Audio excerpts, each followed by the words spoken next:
With me now is the media commentator Nigel Pauley. Nigel, thank you very much. Can I just set my stall out here? I don't give two hoots whether or not This Morning survives. I don't care if it's presented by two pigs wearing a ribbon. I don't care whether it exists at all. The big story for me is this. In light of the alleged timeline of events in terms of Phillip Schofield allegedly and reportedly, widespread reportedly, meeting this particular chap from the age of around 15, it would appear helping him with his career somewhat, and then that relationship transcending into the realms of the sexual at some point, is that an abuse of power?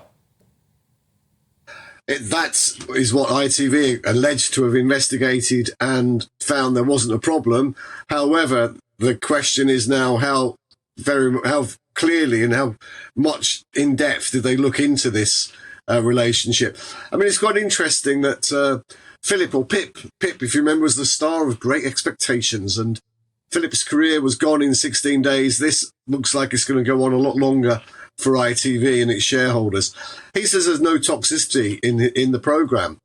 ITV have family values. They have their own core values, and they're very strict about those core values. And at the moment, those core values are being blown out of the water day after day, hour after hour. He said there's no toxicity. This is a man who had an affair with a much younger man. He then used lawyers and IPSO, the press regulator, to try and stop the press telling the truth. He then lied about this to his family, his friends, his colleagues, his lawyers, his agents, and his bosses. So I would suggest that there's a lack of self-awareness there. And if I was advising him, and I'm available to do so, Phil, if you need anyone, I would have kept quiet about this, because people like Eamon Holmes, he has nothing to prove.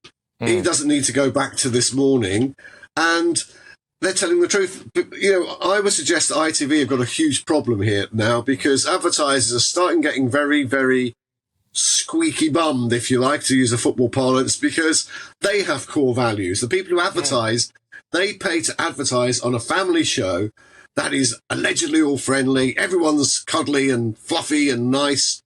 And at the moment, it's like some sort of horrendous second-rate EastEnders or Coronation Street. And it's like a soap with the things that are going on. But worse than that, there are shareholders. And tomorrow when the markets open, it's not the ratings falling that's going to be a problem for ITV, it's the share price. And a lot of people will be looking at the share price of ITV to see how much this has damaged the brand of ITV itself. And that is a lot more serious than what started out as two TV presenters who just didn't get on. And no one could work out why. And all these weeks later, 16 days, 20 days later, we still feel that we haven't really been told the whole truth about what really went on.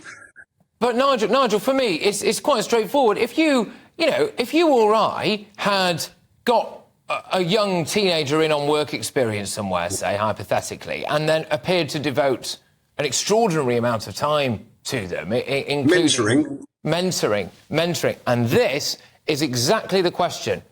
Where is the line between mentoring and potentially grooming? Well, that is an issue, and I think you'll find in most professions, whether it's in the services, the police, and local government or wherever, there is a very strict line, and in business, there's a very strict line between senior people having relationships with people below them. And the fact that this relationship went on, they must have wondered when they sat on the person concerned sat on the settee between Holly and Phil. Surely people watching that, and all the executives, the people who run daytime, the people who run the show, must have questioned why that particular runner was sitting there, why that particular runner was being given quite so much help, and then suddenly why that particular runner was dropped like a stone and allegedly promoted and moved to Loose Women. Yeah. Now, to do that means that the senior management who make those... Phillip Schofield, although he had the power to hire and fire and allegedly didn't want Amanda Holden, didn't like Eamon Holmes, did like Holly, he doesn't hire and fire runners. That's management above him. Now, if they actually... This is the thing. If they actually decided to protect their star... I just want to cut across, so I want one more with you, sorry, and we're running out of time a bit. And that's the really important point for me, because it's not really a legal question. It's a moral question in that. Just lastly from you, Nigel, Who knew what when is the other big question for me, and whether or not, frankly, it's not just Phillip's career that's over now, whether or not there's people higher up the chain there who are thinking, flipping heck, we covered for this guy and now we're implicated. I think there's at least a couple of executives who will be worrying, and I think there are going to be heads rolling over this. I think when they re-look at this, the people at the very top of ITV, when they get the effects of the share price, when they get the effects of advertisers, they're going to have to say, if they rebrand this show, if it ever comes back, they've got to clean the stable, as someone once said.